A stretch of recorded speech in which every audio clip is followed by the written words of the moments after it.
वो 1973 की जनवरी की एक सर्द रात थी। अमिताभ बच्चन को बुखार था। घर पर जब उन्होंने चेक किया था तो थर्मामीटर पर 102 रीडिंग दिखा रहा था। उनके सर में बहुत तेज दर्द हो रहा था। चेहरा पसीना पसीना, मुंह एकदम सूखा और गर्म था। ऐसे हालात थे उस रात अमिताभ बच्चन के। लेकिन वो एक फिल्मी पार्टी थी, बहुत बड़ी फिल्मी पार्टी। इसलिए वहां आना अमिताभ बच्चन जैसे न्यूकमर के लिए बहुत जरूरी था। जंजीर अभी तक रिलीज नहीं हुई थी, यानी अमिताभ उस समय तक एक फ्लॉप एक्टर ही थे। पार्टी में आए फोटोग्राफरों के सामने उन्होंने भी एक पोज दिया। मेरा नाम है निक्षय मौर्य और आप सुन रहे हैं stardom chronicles with your story teller Nikshay Maurya. अगर आपने हमारे चैनल को सब्सक्राइब नहीं किया है तो कृपया करके कर लें। एक पल ऐसा आया जब अमिताभ को लगा कि वो बेहोश होकर गिर पड़ेंगे, इसलिए वो मेजबान से अनुमति लेकर उनके बेडरूम में जाकर लेट गए। मगर ज्यादा देर वो वहां लेटे ना रह सके। आखिरकार फिल्म इंडस्ट्री के बड़े बड़े लोग उस पार्टी में आए थे, उनकी नजरों में भी तो आना था, इसलिए अमिताभ उठकर वापस पार्टी में आ गए। और वैसे भी वो जीबी सिप्पी की अगली बड़ी फिल्म में एक रोल हासिल करने के इरादे से उस पार्टी में आए थे।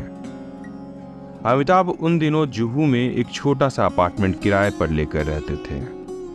दिन उस पार्टी में शरीक होने के लिए जुहू से अमिताभ खराब तबीयत में ही अल्टामाउंट रोड स्थित श्री विजया भवन आए थे। ये एक अच्छी खासी दूरी थी। श्री विजया भवन जीपी सिप्पी का घर था और उस दिन उन्होंने ही वो पार्टी आयोजित की थी। जीपी सिप्पी फिल्म इंडस्ट्री का बहुत बड़ा नाम थे।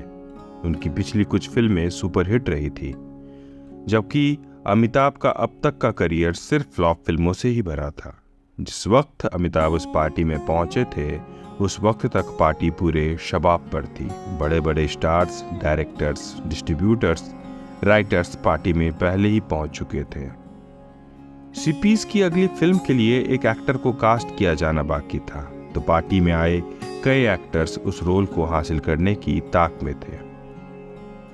जीपी सिप्पी के पुत्र रमेश सिप्पी बतौर डायरेक्टर अपनी तीसरी फिल्म अनाउंस कर चुके थे। उनकी पहली फिल्म अंदाज मॉडरेट सक्सेस रही थी, लेकिन दूसरी फिल्म सीता और गीता ब्लॉकबस्टर साबित हुई थी। सीता और गीता की सफलता ने हेमा मालिनी को नंबर 1 एक्ट्रेस बना दिया था और अब एक नए प्रोजेक्ट के साथ रमेश सिप्पी हाजिर थे। ये एक ऐसा प्रोजेक्ट था जो बॉलीवुड के लिए एकदम नया था। इस प्रोजेक्ट में धर्मेंद्र और हेमा मालिनी को कास्ट किया जा चुका था और चूंकि ये 2 हीरो वाली फिल्म होनी थी, तो एक और हीरो को कास्ट किया जाना बाकी था। अमिताभ उसी रोल को हासिल करने गए थे।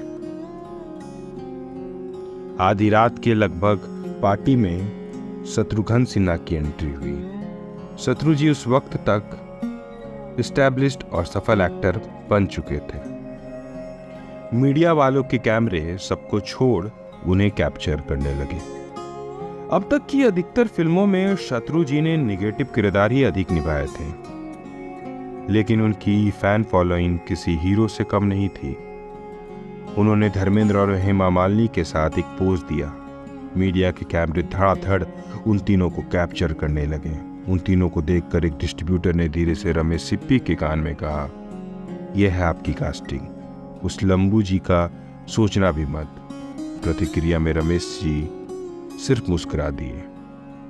पार्टी खत्म हुई। फिल्मी दुनिया के लोगों ने मान ही लिया कि रमेश सिप्पी अपने नेक्स्ट प्रोजेक्ट में सेकंड लीड के तौर पर शत्रुघ्न सिन्हा कास्ट करने वाले हैं। लेकिन उनके अगले प्रोजेक्ट के लेखक सलीम जावेद अमिताभ बच्चन को कास्ट करने की हिमायत कर रहे थे। उन्होंने ही जंजीर में प्रकाश मेहरा को अमिताभ को कास्ट करने के लिए राजी किया था। दूसरी तरफ अमिताभ बच्चन ने धर्मेंद्र से भी रमेश सिप्पी से अपनी सिफारिश करने को कहा, धर्मेंद्र ने रमेश सिप्पी को अमिताभ को ही कास्ट करने की बात कही, जबकि डिस्ट्रीब्यूटर्स चाहते थे कि अमिताभ को बिल्कुल भी न लिया जाए। रमेश सिप्पी ने कई दिन तक इस बात पर माथापच्ची की कि उन्हें सेकंड लीड के तौर पर शत्रुघ्न सिन्हा को लेना चाहिए या अमिताभ बच्चन को लेना चाहिए। आखिरकार उन्होंने सोचा कि शत्रु एक बड़े स्टार हैं और एक फिल्म में इतने सारे बड़े स्टार्स को कास्ट करने की वजह से शूटिंग में बहुत परेशानियां आ सकती हैं, क्योंकि बड़े स्टार्स की ईगो भी बड़ी होती है। आखिरकार उन्होंने अमिताभ बच्चन को ही अपने नए प्रोजेक्ट शोले में जय के रोल के लिए कास्ट करने का फैसला किया और यूं अमिताभ बच्चन को शोले फिल्म मिल गई। शोले को रिलीज हुए 49 साल पूरे हो गए साथियों। 15 अगस्त 1975 के दिन शोले फिल्म रिलीज हुई थी। इस फिल्म के बनने की अनेक रोचक कहानियां हैं। वो किस्सा फिर कभी उन कहानियों को भी सुनाऊंगा। ऐसे ही अन्य कहानियों को सुनने के लिए सुनते रहिए stardom chronicles with your story teller Nikshay Maurya. ऐसी कहानियां, ऐसे किस्से यहाँ आते रहते हैं, हम आप तक पहुंचाते रहते हैं। आपको हमारा पॉडकास्ट पसंद आता है तो उसे लाइक करें, शेयर करें और हमारे चैनल को सब्सक्राइब करना ना भूलें। और कमेंट बॉक्स खुला है, आपके रिएक्शंस का वेट रहेगा।